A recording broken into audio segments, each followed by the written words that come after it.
Hello, future subscribers, current subscribers, whichever you are. As I am not with the rest of the group, I can call up people subscribers without people complaining.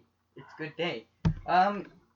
Today we are going to talk about Maxims and idiom. You can pronounce Help idiom. me, Liam. Help me. Maxims and Idioms. Also, I'm back. My name is AJ, if you did not know. That I don't think anybody watched the episode I was in. I think I watched it 3 times. we're coming up with nicknames for everyone. Your nickname is Ferrous Oxide now. Ferrous Oxide, yes. Because we call him the Iron Man, even though Ferrous Oxide is not Iron Man. Even though I'm not strong at all. Yes, I'm probably the weakest. It's, you know. It's irony at its best and worst. Mm-hmm. If he was Iron Man, we'd just call him Ferrous, or, you know. Ferrous Man. But that doesn't sound like a full name, so Ferrous Oxide. Okay, so yes, back on top. What is yours, Liam? I have... let's see, I was trying to think of one. Probably that plastic patty fucker. Yes, okay, that plastic patty fucker. Okay, Liam can do mine. Yeah. Yes, Brendan is, Brain Biter. Okay, yes. That's good. I was thinking Hipster Man. Oh, I'm Mr., but I'm also a brain biter. Yeah, he bites brain biter / hipster. Okay. Brain biting hipster. Anyways, as we I'm said, gonna regret calling myself the plastic patty fucker because now 10 years it into will be this my channel, name. people will be calling us that. Like, that's such a long title. I don't think people even want to do that. They'll just call me PPF. Yeah, that was They'll have to call me that PPF, that plastic patty fucker. Thinks he's Irish. Oh, you can find. You're actually English. I'm mostly English. Yes. So, welcome back to the You're actually Welsh. Dreary. You don't read Maxims. I am your father. I am French English. Yes, totally. That's one of the first times in a while I've said the Dreary Eerie right. That's actually good. Good. Yes. You can find me at Maxwell A. Snow on Twitter. We really need our own Twitter. You can find me on the street corner because, as I've stated, my social media presence is pretty low. You can find a guy named Liam who plays for the Washington Capitals. You can find me at www.bees.com. Mm-hmm. I am in that somewhere. I am on the Facebook, not Facebook, the Facebook. Recall. Yes, the Facebook. Yes. I have an iPod. That those newfangled young ones are using. Yeah, it only costs $20 a month, and you get 10 hours of use. One of these days, we're just going to do our genealogy episode. Oh, aren't that would we? be great. We should. Yeah. So, I guess Liam could start with an idiom because. Okay, so idiom or maxim? What would you rather start with? Idioms. Okay, here's a good idiom that is in a lot of languages, actually. The grass is always greener on the other side. So that means if I cross over to that side, then I go back. If I just kept doing that, I would have, ridiculously green grass. The point of this idiom is that you are, that another situation is always more favorable to your own if you're a person. But this statement doesn't really only make sense when you think of greener as in meaning a deeper color. What do they mean by greener? Do they mean a deeper color of green? A brighter green? A brighter green, maybe? Gold is what we all want in our hearts, or at least that's what the Spanish think. I think it's it's more lively, and it's just because when something's green, it's more lively, and so it's always would be better on that side because there's more things to support you and make it. Yeah, we're not talking this literally. We're saying because greener is up to someone's interpretation, just as happiness is. But why do cats have to be liquids?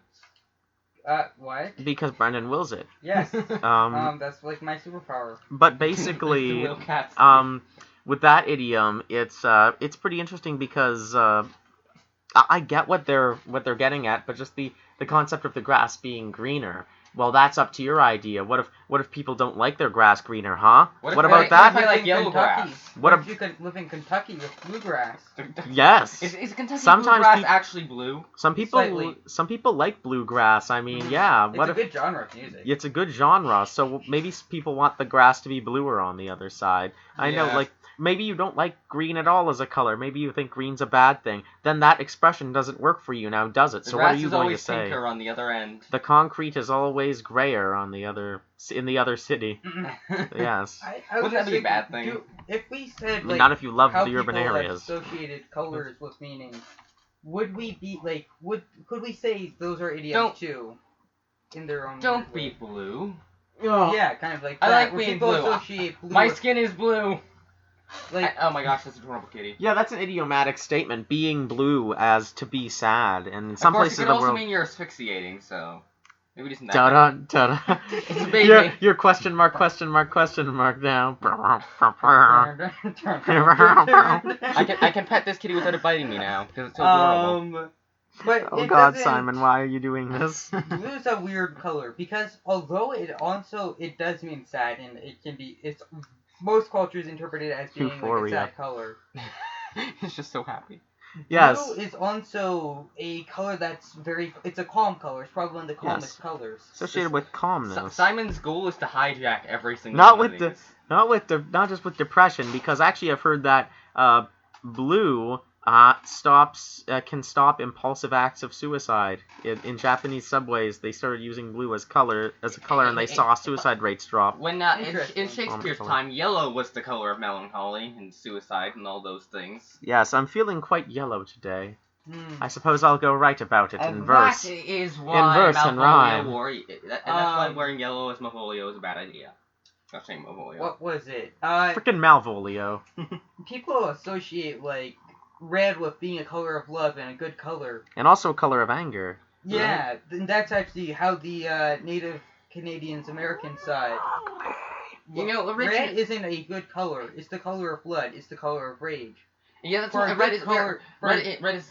I think for a good color, they believed it was black because black was it was just a universally.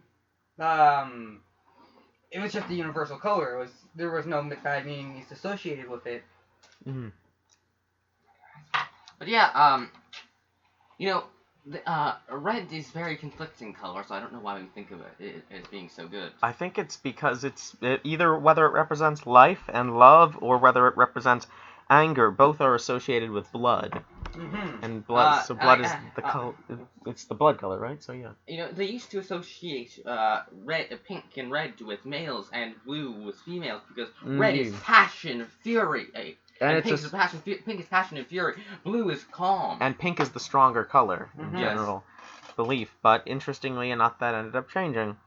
Actually, I think it was up to the 60s. There was no colors assigned to the genders. Yes. That was just created well, boys will be blue, girls will be pink. We don't know why. Let's just assign it like that. Yes, and then, of course, the reason why men wore pink more often was to contrast with the darker colors that they would wear as well.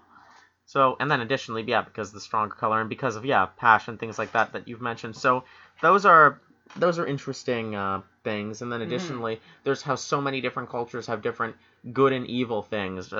We have, darkness as being evil, white being good, but then... Or the magical symbol known as the swastika.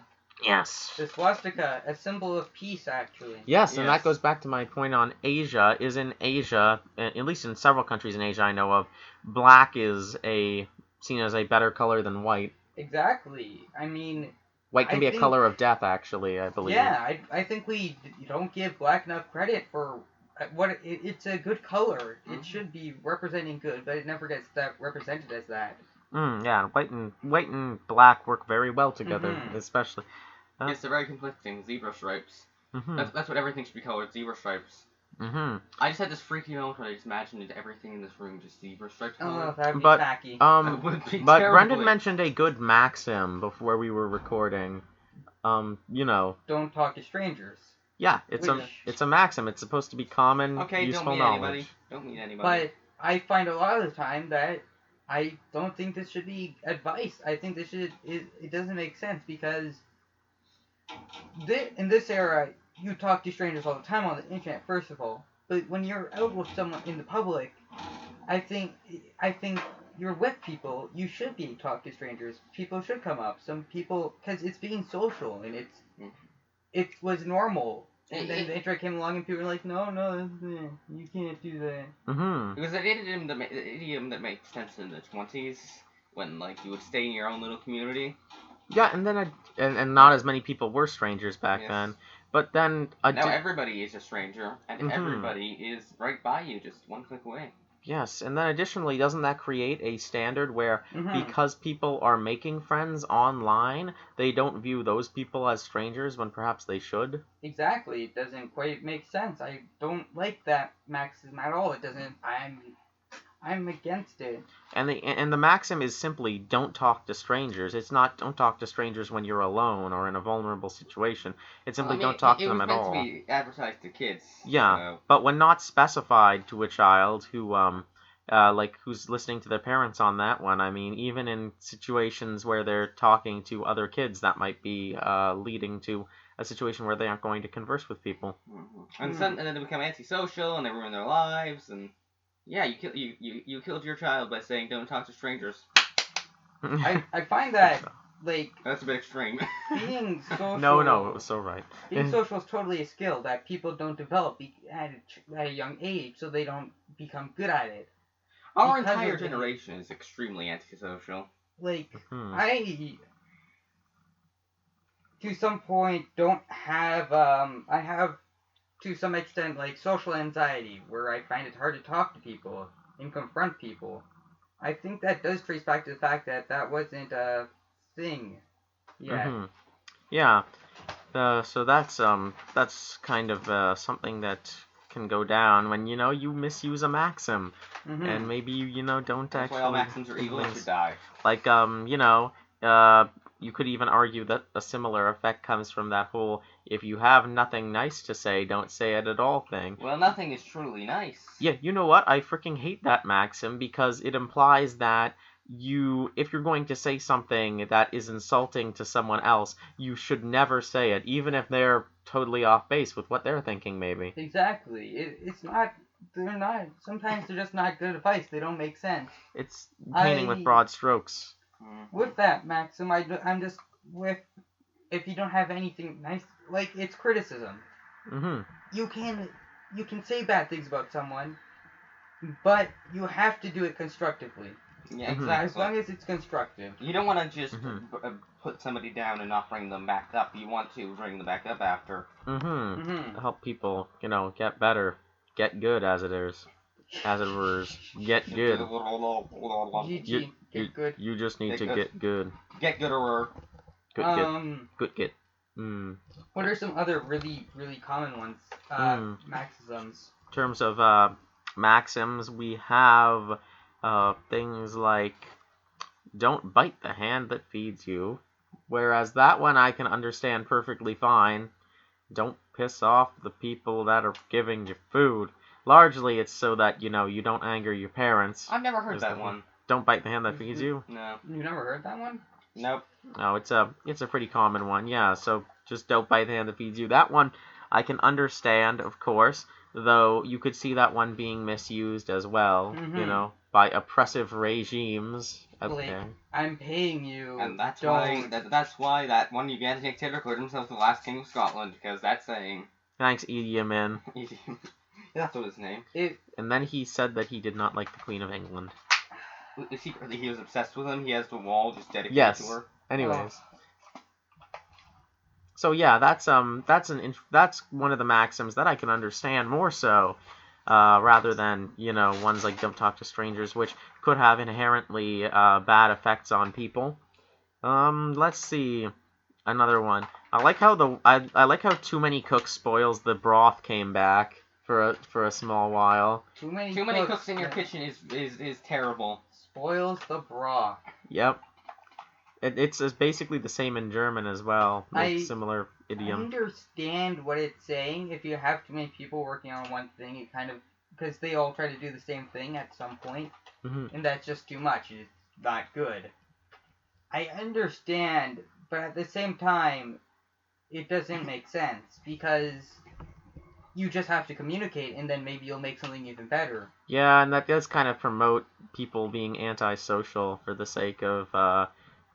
making things better, being perfectionists. But I'm just glad that rather unused saying came back, and that we were able to use it again with people still saying, dude, what the fuck are you saying?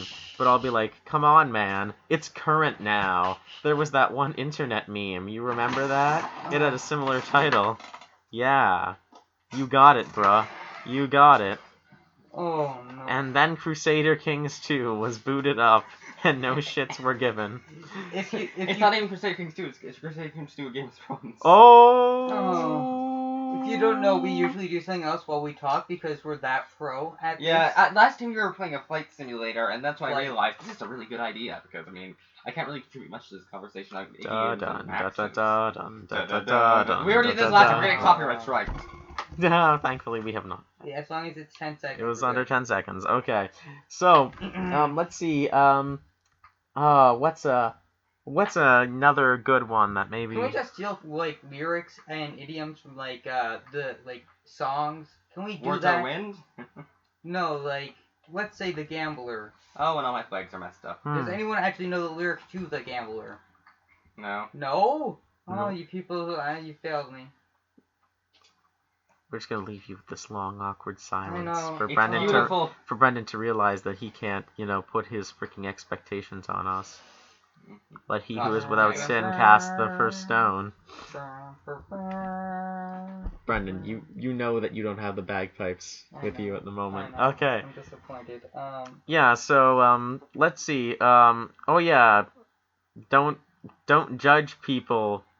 If you don't judge people, walk a mile in their shoes, that sort of thing. Walk a mile in their shoes. Okay, I can get that too. I can get behind it, because we did character study, and we know that does... I can get to it in the... I like it in the means that it was originally created in, which is, don't criticize people till you can have a thorough understanding of what they've done or know what they've been through. Mm-hmm. Alternatively, there are things such as, if you're doing like a critical review of a movie or a video game or something like that, and someone says, oh, well, you need to walk a mile in my shoes to understand. It's like, no, because in order to review a piece of consumer art that is being created by someone for the consumer, all one merely needs to be is a consumer. And that is logic. But people don't understand logic for some reason. And we can actually, me and Liam can tell you, because we did do character studies in schools, we do know it does make a difference. Like, when you literally walk in someone's shoes, it makes a difference, and you can kind of get in their mindset. We're liberal arts people. We're not going to have jobs in the future. We both come to terms with that. Yeah, none of us are. Well, actually, I'm going to go to computer programming, so I'm lying. Yeah, there's math over there. Oh, computer programming. Math and You're not going to get a English. job in it. It's not like that's the future of Y equals jobs. mx plus b. This is how I feel, but okay, we're off track. Screw your linear equations. Anyways. How I feel about things like that, where people are like, I'm going to computer programming, it's going to be the way of the future.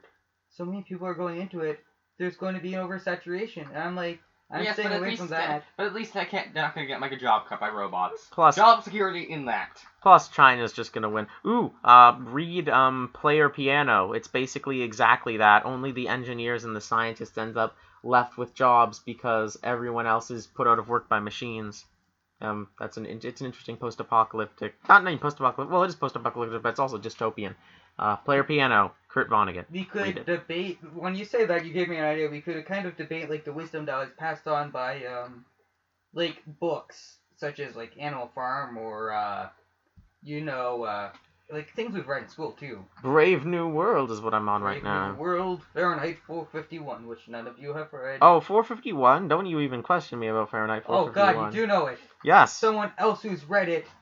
Oh, yeah. It feels so good. Fahrenheit 451 was it's not often regarded on the same level as 1984 or Brave New World, but I feel like it had just a valid statement to make, except I feel like it was so much more realistic. Exactly. It's not going to be 1984, we're creating an entire new language that you're going to speak and we're going to stomp on your face over and over and over. In this case, it's literally just censorship of materials taken to an absolute extreme. Exactly, and with that book, I think we need to take wisdom from books. I think we can do that and debate them. Mm-hmm. And with it, I think its morals are absolutely true with it, to be honest. We can't ban books. That's bad. That's absolutely bad. It's a terrible blight on humanity. Mm-hmm. I've read some horrible art. Should be burned. I've read some horrible things in English class. There was one that was saying how we should all go to school to learn practical things, like what to watch, what to see on movies, what to buy. And I'm thinking in my head, oh gosh, this would destroy everything that involves creativity. Yes. Everyone would become a singularity and be horrible. It's the lessons that we learn from those books that are the real lessons that should universally be known by people. There's so much of it, and I will argue this to the death, there's too much specialization in our world where we're getting into this thing where we must all focus on the particulars, and we can no longer be just all of us educated in the kind of moral and intellectual learning that we need to have. Didn't you, we had a whole conversation about this? I do feel that we're being overly specialized. Yes, we need to... University is there to open our mind, but really it's just specializing us further. Ooh, wow, that was a sidetrack. But it does relate to Maxims in that it's use of imparting wisdom on people. That's true. And then there's things like, do you want to use, Lord of the Flies? William Golding? Yeah, do we want to go there? Do we want to debate things passed on by Lord of the Flies? We're going to have to change the title of this episode. No! We gotta get back on track. I'm getting to book talk, so we can't do Lord of the Flies unless it's about a maxim or an idiom. Well, the problem with all this is that I don't know what you're talking about because I'm only in grade 10. We'll get back to Marxisms. Okay. Speaking of maxims, pinch a loaf. Anyone know what that means? No. Okay. No, I had no idea. Just crawl back into your hole. Pinch a loaf is it's an idioism. It's just like a phrase people use, which makes no sense. It's for pooping. I don't know. I get that, but that's still not like a maxim or an idiom or anything like that. I don't know. It's just a saying. Like weird. Idiomatic sayings are kind of idiomatic. Just funny. Yeah. Well, like if we're gonna go back to idioms or to maxims, we have a choice on that one. What do you want to do, Liam? Like I liked the idiom "hang on," but that's just funny because really hang on to what? Like I had never thought of that before, but I think what "hang on" originates to is what I always imagine with "hang on" is literally you yelling at a person who's gripping the ledge of a building. I guess. Is about to fall off. But then if you did that, that's a dick move because the guy's like, "Yeah, I'm trying to hang on. Thanks, asshole. I'm doing my best here." I think the interpretation of "hang on" now is interpreted as a cat on a poster. Oh yeah. Yeah. It's a cat on a poster. Yeah, it's a good poster. Liam, if you can, find a copyright-free version of it. Put it as this video's image. Okay. Was that freaking Skype? That was Skype, and also the person just talking is the one known as Liam's dad. Oh. We're becoming Northern Lion. People are interrupting our videos with Skype. Well. Oh my God, wait a minute. I'm going to check this Skype. No, I can't check this Skype. I don't want to accidentally close this recording. Okay. I can wait. So yeah. Okay. How about two birds in the hand is worth one in the bush. Or no, one hand. One bird in the hand is worth two in the bush. Right. That's what it is. Right. Two birds in the hand is worth less than one in a bush. That's synergy for you. No. Doesn't that mean I don't understand how that works. You don't understand that saying? One bird in the hand is worth two in the bush. I believe it means if you got one bird, it's better than seeing two in the bush. Yeah. So I think what you could literally translate it to is having what you know is better than having something that is hypothetically better. Right. I think we can compare that to communism. We have capitalism, which is great and works, and then there's then there's communism, which is yeah, in theory that would be great, that would be amazing, but in practice it doesn't work. Because when you go to grab those two birds, it turns out that they're big freaking geese, and they break your arms with their wing flaps. One of them has Stalin's face on it. You're not sure why. It just does. You can see the corpse of Leon Trotsky Goose behind another bush, having been stabbed with a sharpened duck beak. Oh, this could have segued into Animal Farm, but it's not going to. Thinking beautiful. Of some other nice. But does it make sense? Is the question. Yeah, I'd say it does. I guess it does. I get it. Don't take unnecessary risks. It's I would love to be able to speak another language, but instead I learned to do this. I could have done this, which would have been ideal, but I instead learned something practical. It's like, instead I learned American street slang. Yo, what's up, my nigga? As opposed to trying a language and failing. I think that's pretty good. I wonder whose personal life experience that relates to. Liam, me, most people in this room. Yeah, totally. Except I've learned actual gangster. Okay, so yes, we've got that. I think that saying does make sense. We oftentimes take too much stock. We put too much stock into the risk takers, and our society is very much into looking at the risk takers. But if we look at some great historical figures like Sir Arthur Currie, who led the Canadian forces in World War I, we realize that there's something to be said for practical, pragmatic, and common, like, calculating leadership. And that's why Canada will never succeed. He never took unnecessary risks. Well, he did take some necessary risks when they were absolutely called for, like the creeping barrage. But he was very conservative with his tactics, and it ended up winning the day, really.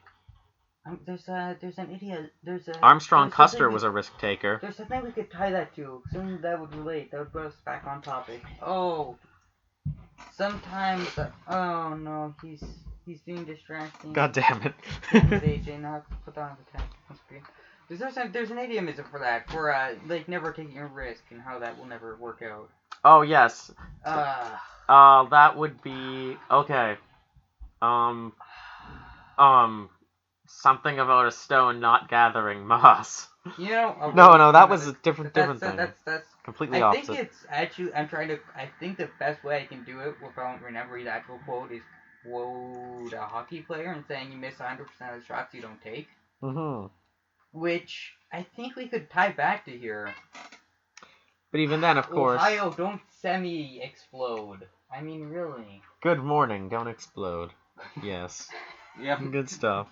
You pronounced it more like Ohio, like the Japanese greeting, I'd say. Ohio. Yes. No, but yeah, I get that the whole there needs to be an element of risk in life as always. There does, and yet you could easily succeed in your life without taking any risks. Yeah, if you're calculating and you know, like, everything supposedly has an element of risk involved in it, which I can get, but we tend to think of just taking these big plunges that are practically suicidal. Yeah, these really stupid leaps of faith. As opposed to, just affirming things beforehand and then doing that. A lot of the times I'd say that just doing something like that and making sure of success beforehand is the best way to go about things. Exactly. And if you can't make sure of your own success, then that's perfectly fine to make a risk then. I mean, risk-taking has won the day many a time. I think the best thing we could Except at the Battle of Hastings. Damn it, Anglo-Saxons. Why? Why'd you gotta go and do that? You had them running away. Oh my gosh. I think the best we could tie that idiom back to is saying that yes, it can be taken. The best it can be taken is literal. Of course, you will miss all the shots you don't take. But it's not advice to live by at all times, because sometimes you're like, if we were to take this, let's take it in the context it was used. It was used as originally for hockey. You're on the other side of the rink as the net you want to score on. You're not going to take that shot. You're going to miss. You are going to miss. There's no way getting around it. So you can't always just keep taking leaps of faith. It's not going to work every time. Sometimes keeping possession of the puck is more important. And then, so actually, that worked very well as a way to describe that. That worked very well. It would work. You can't just take risk. So you shouldn't take it as absolute advice. Always take the risk. Always try. No, sometimes it's best to rethink it, then do it. Yeah, exactly. What are you doing, AJ? AJ, Westerhoff. You're sidetracking the whole episode. No, but Okay, I'm gonna pay attention. I've got another maxim that I think was actually you're the one who wanted to be in here. We could kick your ass out. By our powers combined, we are Captain Planet. Defeating the IRA. Defeating the IRA with their nuclear Captain weapons. Planet defeats the IRA. The real episode, look it up. It's almost like when Tintin defeated those Nazis.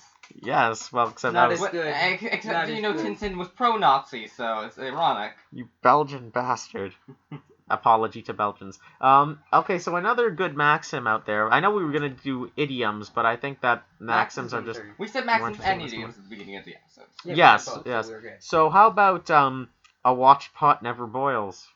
I like I that can one. say no to this because I feel have for watched those the people. pot till it boils. So if we look at it literally, of course it's defeated because of the power of chemistry. Yes. However, if we look at it from a figurative perspective, Even from a human psychological perspective. But what it means is, things, if you watch it, it will, like, basically where I think it comes from is, if you watch a pot boil, it's going to take a whole lot longer than if you were to go do something else. It's going to feel like it took a whole lot longer. If you continue to anticipate something too much, it's just going to...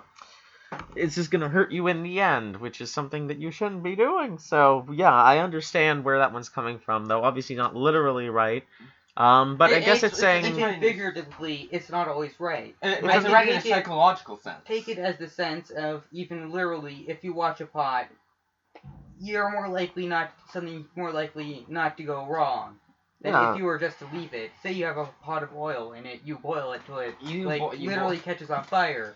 Now you have a horrible mess to deal with. And you also boiled a pot of oil. You left oil alone, and it's a pot. You're next to fire. What the hell? Yeah, I mean like cooking oil, guys. But yeah, you a pan of oil, but not a pot. Pan, whatever. Yeah, I mean, because if you were gonna put that in a pot, I mean, do you even boil, bro? Deep frying, guys. Deep frying things. But yeah, deep so fry your own basically, pot. I get that, but I think what it's mainly trying to say is don't be idle. Don't be sitting around and watching something that you can't even affect when you could be doing something else. I thought it was referring to just once you started it, just let it take its course. And to that, I always took it literally as don't watch a pot boil because it's boring. Also, put your face too close to it, it stings. Just a little. I've never done that because it sounds like a really stupid idea. It is. Yeah. Me and Liam know that. It's a test of strength. It's how you become a man in Canada. It's how you become a man in Canada is you have to put your face over a boiling pot of syrup. I thought becoming a man in Canada was just they put a bowl of Kraft dinner at the other side of the room. You have to wait an entire 30 minutes without even touching it. Oh, I thought it was that you had to make Kraft dinner. Like, you had to...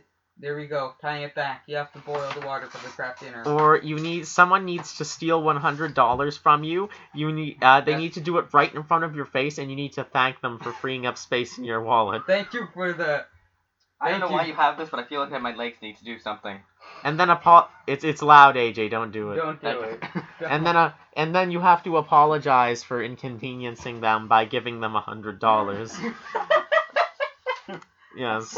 Canada. It's the Canadian way, guys. Then you must give them your ceremonial child-sized maple syrup container that you carry with you. And you have to offer them your firstborn child. Fun fact, we all have one of these. It's great. So true. Yeah. But again, once you become a Canadian adult, you kind of graduate to carrying around a full jug of it that you can take swigs from. You generally pretend that it's alcohol in front of foreigners, but we're giving this information. Yeah, you spoiled all the state secrets. Now we're going to be invaded. No. Gosh dang it, Liam. Oh. Don't worry, we'll let Quebec separate. That means they won't invade. I mean, Quebec doesn't have any maple syrup. At all. None. It doesn't produce 80% of the country. So. No, not at all. Which means it produces 79% of the world. It's all made in Prince Edward Island. Yes. That really useful place. That doesn't do. I like PEI. PEI is a small ass island. No, there where we get our potatoes from. Yeah, PEI is a small. We get our potatoes from Quebec. The Americans have our potatoes. The PEI is a small ass island. It doesn't deserve to be a province, but it doesn't give a shit. It doesn't. What province would you give it to? Yeah, that's the thing. PEI, I just like. I like the balls they have to call themselves a province, and I respect that. I respect them as a province. They've got a distinct culture and everything, but they're small. And so we could eat them. Prince Edward Island Gaelic. Okay. Yeah, totally. Newfoundland Irish. I mourn for you. Pot never boils. I think it's better not to just let things take their course and just because you have to watch. You have to make sure something doesn't go wrong on that course. Yeah, I suppose that makes sense, You but don't want the pot to boil over. We'll find you paying attention. I really only wanted to use the word idle so that I could introduce my next maxim, which is idle hands are the devil's playthings. Oh, that can be interpreted so many ways, and not all of them are should be said. It means you're going to masturbate. I think your hands have to be moving to do that, though. Yes, but no, but they're not busy doing another job. Oh, okay. There we go. No, but that entire statement is just, if you're not busy, then... Get busy. Yeah, if you're not busy, then get busy, because by not helping by not helping God and your country, which therefore you are also helping God, you are helping Satan win. Yeah, apparently. Not helping God. God doesn't need your fucking help. He just wants you to be a good, upright person, and how you do that is you plow the fricking field.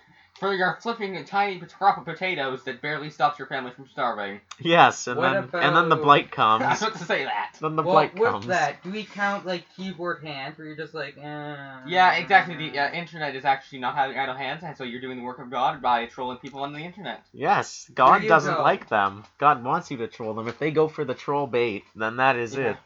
There you go. It is my God-given work to troll people. Yes, exactly. Today, Hail like troll. a few days ago, we had these little. And in the holy troll, almond. What are they called?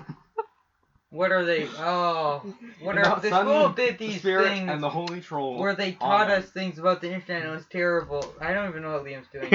They said things like, "Did you know trolling cyberbullying?" Me? What? I said there was 1 million people in the world. He had it coming. I used the word China instead of Japan. He should have known. He should have known. I subtly made an error in my 10,000 paragraph statement. He should have known. He should have known. I said that all gays should be destroyed. He should have known I was joshing. Exactly. It's there are some people who actually believe that. It's kind of disturbing. I know, that's why it's Christians? it's not, you know. Did I just what? insult like a Whoa! You insulted me! Whoa! You insulted me! Whoa! Best one yet. Insulted most of the world. I'm pretty sure the majority. You insulted the world and you insulted the person in the room. I'm pretty sure the majority of gay people are Christian of some kind. And yet there's those Christians that are like, oh God, we gotta destroy all the gays, and we're like, I know the Church of the Methodist Church, which I is don't. happy. And then it says, oh God, it says gays can't be in the Bible, and it's like, where? Well, it's Leviticus, guys, the laws for the Levites. It's like I can't understand how there are gay people who vote for the Republican Party in the United States, because I don't care what your leanings are on economic policies or things like that, but even if it's not the entire party sentiment, there are members of that party, a large amount of them, who do not want gays to have the right to marry, and in fact many other rights they would wish to take away. I'm gonna do something we talk about great. I believe that marriage should be abolished. Yes, I don't think it should be abolished, but I believe, because instead of I am against gay marriage because I'm against all marriage. I've made this show way too politically charged. I think we both have here, Brendan. Oh, I know, it's terrible. Yeah, I've just sat here and played Crusader Everyone, Kings 2. Get off the politics before we get beat up. Don't you hear it? The cavalry is coming. The Republican Party's here. Oh, I like the I don't know. The Republican Party of Canada. Obama's Democrat. Democrat. I like the Democrats. Oh, that's only making them angrier. Oh my God! I know. But honestly, Obama is my favorite. I bet I could maybe round up some Irish Republicans, and they're surprisingly left leaning. The 1,400 Irish Republican Army. Yes. We don't know what Republic is, guys. Yes. Sounds cool. The year 1400 Irish Republican Army, who comes with their literal pikes this time. Well, they come with their pikes at the rising of the moon. At the rising of the moon. No, Liam, we can't quote songs. We already got shut down once today. But this time it was a corny Irish folk song. Oh, it was. Yeah, but their pipes are actually made of pipes. If we go into no, actually they can smoke their pipes. If we go into corny Irish folk songs, though, we all end up singing Irish Rovers, and then it just goes wrong. So we have to get back on topic. So yeah, the Devil's Hands was Brave. an easy one defeated. What the hell's Ireland the Brave? Okay, moving Scotland the Brave, with everything replaced with Ireland. And instead of using the great bagpipes, we use the Ilian pipes, which are totally a different instrument. Totally. Okay. So What are weird Marxisms that don't... Yes, we're going to Marxisms. The opium of the masses is religion. Religion is the opium of the masses. Dictatorship of the proletariat. That works pretty much. That's pretty much on topic here. Raise the red flag high. No, that's a song sung by an Irish folk singer. We don't need that. Oh God. No, L'Internationale. We're not French. I mean, there was the Paris Commune, but we don't talk about that. We don't talk about that anymore. We don't talk about the Paris Commune. No one. Rats and cats and... Sure. Oh, can't remember the lyrics. It's horrible. Okay, so do you actually I don't know if religion is the opium of the proletariat is a maxim. And that's how Stalin wins. Good work, Stalin. Religion is the opium of the proletariat. Stalin. But it is. That was Marx's point, was that religion strangled the minds of the people, basically. Religion is the opium of the bourgeois. But that wasn't the point he was making. Marx's point was, of course, that the common man was being controlled by the church to stop him from rebelling. Therefore, that in his communism, you needed to get rid of religion in order to rise up above the order.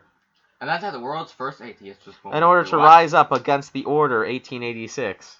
What do you guys associate yourselves as in terms of politics? I associate myself as a socialist. I'm a socialist. Obamaist. Well, a social democrat, if I must be entirely honest. Yeah, definitely democracy with socialism. Or extremely liberal, as in I'm like, yeah, let's just legalize all drugs. Let's do it. Okay. I want to do that topic for debate. And so you're a very left Democrat then? Yeah. I mean, we only used one debate anyway, and that was You'd probably be more in a line with our official opposition party at the moment then? Yeah, we're part of the Green Party, if not farther. Abortion? Sure, let's legalize American it. Green Party, maybe. Canadian Green Party is actually quite conservative if you look at their policies. It's kind of interesting, economically. You don't know what we're talking about if you're from the U.S., but given our what I've seen of our viewers, you're all Canadian, so you should know this. You took civics. Yeah, because, you know... So you're saying the Greens are considered left-wing by our civics? My civics text with the Greens are the most left-wing.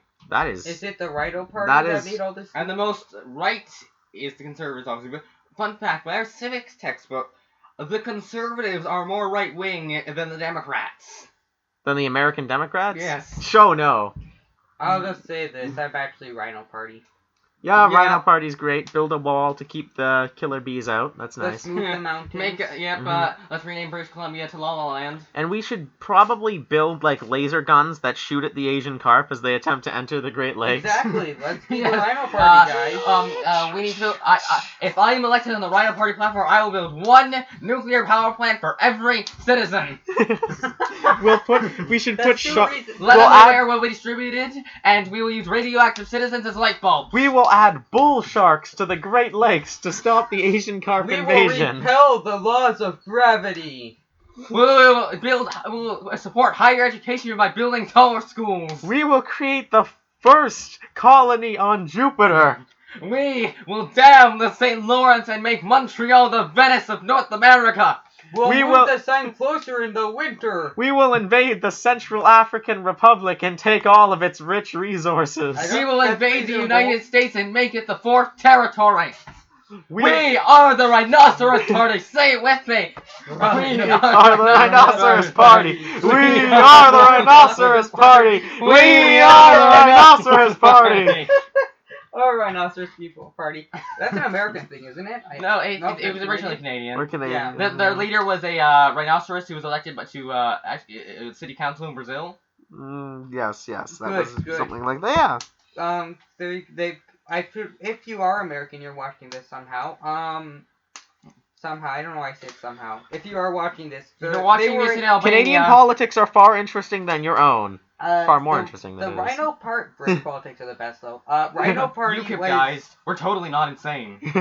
Rhino Party was honestly just a party that was created as a joke, mostly. And then it almost actually won a seat. Oh, I almost want it to have been like the majority once. I just want to know what would have happened. I want them to form a majority government to this day. They stated that if they ever got governments, they would immediately hold an election because elections are fun. You know what? Let's nationally elect the Bloc Québécois. Let's see what happens. Don't even know how that works. Oh, that would be beautiful. The Bloc Québécois are a fun party because they literally cannot win by how Canadian politics work. They cannot win unless enough minor parties sprouted up that could split the vote in such a way that they could get a minority government. Like that one time they became the official opposition. Mm-hmm. Yes. That one time when they said, let's make Quebec its own country, and people were like, cool. And then de Gaulle came over and was like, "Vive la Quebec Libre!" And then of all people, the guy who was he? He got the Nobel Peace Prize. He made the universal health care. It was odd when Charles de Gaulle. Tommy Douglas. Yeah, yes. He kicked him out. He kicked Charles de Gaulle out of Tommy the country. Douglas, greatest Canadian, motherfuckers. We're on the longest sidetrack possible. He had the right idea there. Charles de Gaulle, his only real job was to go to Edinburgh and tell the Scottish how great they are. Does Obama is Satan a great idiomism? Obama is Satan. Thanks, Obama. Let's see, that's an idiomatic statement that most people wouldn't get. It means to express a distaste against a higher power or to blame a higher power for something that is clearly not their own fault. It should be thanks, insert leader's name here. Yes, so basically... Even Obama says thanks, Obama. For all you people who don't... Thanks, Harper. For all you people who don't know, which all of you do know, because you're either Canadian or American, and if you are from another country, you will have heard about this on the internet. We have at least one European viewer. Okay. Thanks, Obama is a statement directed towards a higher power, generally blaming them for something that they did not do. Generally Obama. Normally this is an ironic statement, and it is especially used against Obama, because why not Obama? Thanks, originally Emperor it was Pedro II. Oh, Pedro II, why'd you even try anymore? I love Pedro II. Yes, but You're sidetracking everything, AJ. But yes, Obama gets blamed for these things because originally this was a legitimate tactic used by his political opponents, where they would blame practically everything on Obama, including the economic downturn, which started before his presidency. George Bush was a terrible president? Obama. Thanks, Obama. Yes. We are a country? Thanks, Obama. And now people use it ironically all the time. Ah, fuck, we're out of craisins? Thanks, Obama. Craisins, it had to be craisins. Oh, shit, we're out of combos. Did you know Obama, Thanks, Obama. Obama did a video. American snack foods, yay. Yeah. Obama did a video where he dropped a cup and then he looked down at it and said, "Thanks, Obama." Yes, thanks, Obama. It was used ironically, but technically it wasn't ironic because he was Obama. And it was his fault. Obama was... Oh, guys, did you realize there's still a durian cake on the ground from that one video that you No, see? it's just the rapper. It's just the rapper, don't worry. Talk about that episode. It's not being released. That's why Until we make a DVD, we're not being bootleg it. Because that's how I roll. What's funny is that, like, the DVD will be, like, so full of, it will be such a lie. It'll just be, like, Brendan wearing sunglasses, and it'll be, like, him poorly photoshopped into, like, a, for some reason, he's in, like, he's in a drag racing car. And he has, like, shark arms. I'm playing Yu-Gi-Oh! All at the same He has time. for arms. He's the sharks, and he's being chased by Megatron. I'm playing Yu-Gi-Oh! I'm playing Yu-Gi-Oh! Against Megatron. Yes. And this is gonna have to happen. you have a golden Polyworld card. Yes, I do. Oh, that's gonna happen. And then I'm gonna bootleg my own CD. Yes. Oh. The Magic of Brendan is what that CD will be called, and it will be made entirely of whatever the hell instruments Brendan can play. And then You start playing the clarinet. I'll just pop in. I only play like string instruments. You can play the clarinet, Brendan. We believe in you. We believe in you.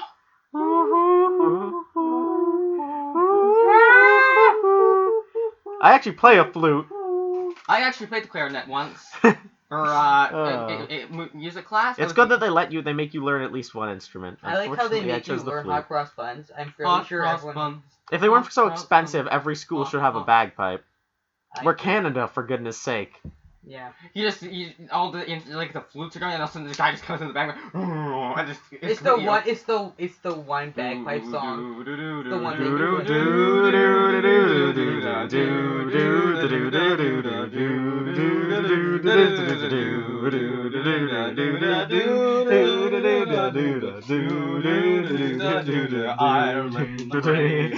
Meanwhile, everyone else in the band.